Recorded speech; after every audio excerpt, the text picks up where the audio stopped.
generations ask what we did in the war, we have to be able to tell them that we were out here fighting.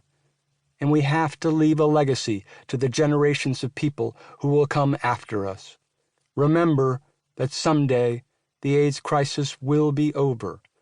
And when that day has come and gone, there will be a people alive on this earth. Gay people and straight people, black people and white people, men and women, who will hear the story that once there was a terrible disease, and that a brave group of people stood up and fought, and in some cases died, so that others might live and be free. That is what Peter Staley did. That is what he chose to do in the face of death and discrimination. He wasn't the only one, but he was a key member of a brave group of people who stood up and fought back so that others, you and I, might live and be free. Chapter 1. Wall Street Catharsis. His eyes locked with mine for that beat longer than straight guys do. What was a young gay stud in 501 Levi's and a black leather jacket doing on Wall Street at 7:30 a.m.? He handed me a sheet of paper as our eyes kept meeting, eyes that could undress my crisp suit and tie. But it would have to be a passing thrill, or I'd miss the market briefing that always started my workday on the U.S. government bonds trading floor at Morgan Guarantee. It was the morning of March 24, 1987. The flyer in my hand was about AIDS, the 6-year-old epidemic that was terrifying and repulsing Americans.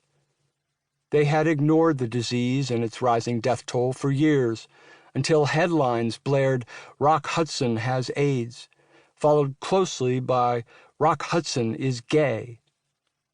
The news launched a fear-based backlash and forced Americans to think about homosexuality, toward which repulsion was still the social norm.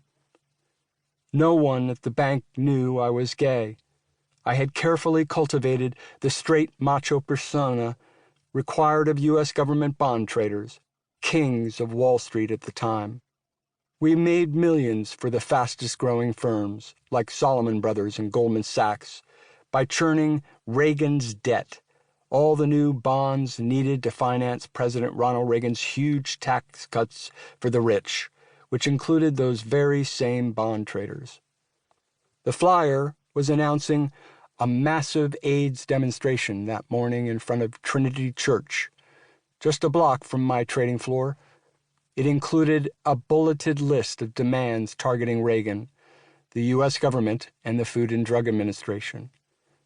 It mentioned both AIDS and AIDS-related complex, ARC, a kind of pre-AIDS diagnosis that is no longer used today. The flyer resonated. Less than 2 years before, I had received my own terrifying diagnosis of ARC just after Rock Hudson's death. Only my family and a few gay friends knew. The other traders surrounding me on the floor received the same flyer from the handsome guy in leather, whose piercing eyes they likely looked away from. Mark Werner, the senior trader on our floor, and my mentor since I started there in 1984, with his tall, muscular build, short-cropped blonde hair, and blue eyes that were too risky for me to stare at, quickly shut down the conversation about the flyers. "If you ask me," he said, "they all deserve to die for taking it up the butt."